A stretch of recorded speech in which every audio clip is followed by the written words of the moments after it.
Assalamualaikum warahmatullahi wabarakatuh. Saya Elmi Amelia, kelas 4 PAUD A, NIM 2019 096488282, Fakultas Tarbiyah Institut Agama Islam Al-Qadiri Jember. Di sini saya akan menjelaskan tentang pemanfaatan lingkungan sebagai sumber belajar anak usia dini. Prosedur umum pemanfaatan lingkungan sebagai sumber belajar di PAUD. 3 langkah yang bisa ditempuh dalam menggunakan lingkungan sebagai sumber belajar untuk anak di lembaga PAUD, yaitu perencanaan, pelaksanaan, dan tindak lanjut. Ketiga langkah tersebut dalam implementasinya harus merupakan satu kesatuan yang utuh untuk mencapai tingkat perkembangan anak yang diharapkan. A. Perencanaan. Perencanaan yang matang yang disusun secara sistematis dalam pola pemikiran yang menyeluruh akan memberi landasan yang kuat dalam pelaksanaan kegiatan pembelajaran dengan pemanfaatan sumber belajar lingkungan bagi anak.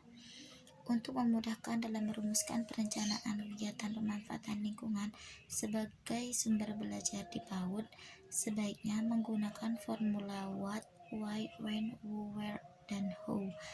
B. Langkah pelaksanaan. Langkah pelaksanaan yaitu melakukan berbagai kegiatan belajar di tempat tujuan sesuai dengan perencanaan yang telah ditetapkan. Dalam kegiatan ini, sebaiknya guru memberikan kesempatan kepada anak seluas-luasnya untuk mengajukan pertanyaan-pertanyaan tentang berbagai hal yang belum diketahuinya. Guru juga harus melakukan proses pembimbingan dan pengawasan yang seksama, baik dalam kegiatan yang dilakukan secara kelompok maupun individu. C. Langkah tindak lanjut. Langkah tindak lanjut dari semua kegiatan yang telah dilaksanakan dimaknai untuk memantapkan pengetahuan dan pemahaman anak terhadap berbagai hal yang telah dipelajarinya dari lingkungan. Kegiatan ini bertujuan untuk mengetahui keberhasilan kegiatan pemanfaatan lingkungan sebagai sumber belajar yang telah dilaksanakan dan mengembangkan pencapaian perkembangan berikutnya. Dengan melakukan kegiatan tindak lanjut, guru akan segera mengetahui apakah tingkat perkembangan yang telah dicapai oleh anak atau sebaliknya. D. Dampak pemanfaatan lingkungan sebagai sumber belajar. Dampak pemanfaatan lingkungan sebagai sumber belajar di PAUD yaitu suasana pembelajaran menjadi lebih alami, menyenangkan, berkesan, dan memberi keseimbangan dalam belajar bagi anak. Dengan membawa anak-anak mengetahui suatu objek lingkungan, belajar tidak hanya terjadi di ruang kelas, namun juga di luar ruang kelas.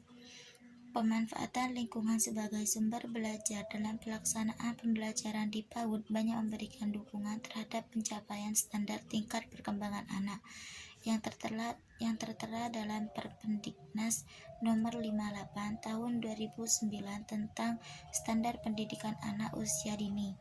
Standar tingkat perkembangan anak tersebut mencakup aspek pemahaman nilai-nilai agama dan moral, fisik, kognitif, bahasa, dan sosial emosional. E. Kiat-kiat dalam pemanfaatan lingkungan sebagai sumber belajar. Amati apa saja yang menarik perhatian anak. Pilihlah pendekatan pembelajaran yang bertanyalah dengan menggunakan pertanyaan terbuka. Gunakan kosakata yang beragam untuk menjelaskan hal-hal baru. Usahakan mengetahui banyak hal tentang anak. Kreativitas guru PAUD merupakan faktor penting yang dapat mendukung keberhasilan pelaksanaan pembelajaran dengan pemanfaatan lingkungan sebagai sumber belajar bagi anak usia dini. Sekian dari saya, semoga bermanfaat. Wassalamualaikum warahmatullahi wabarakatuh.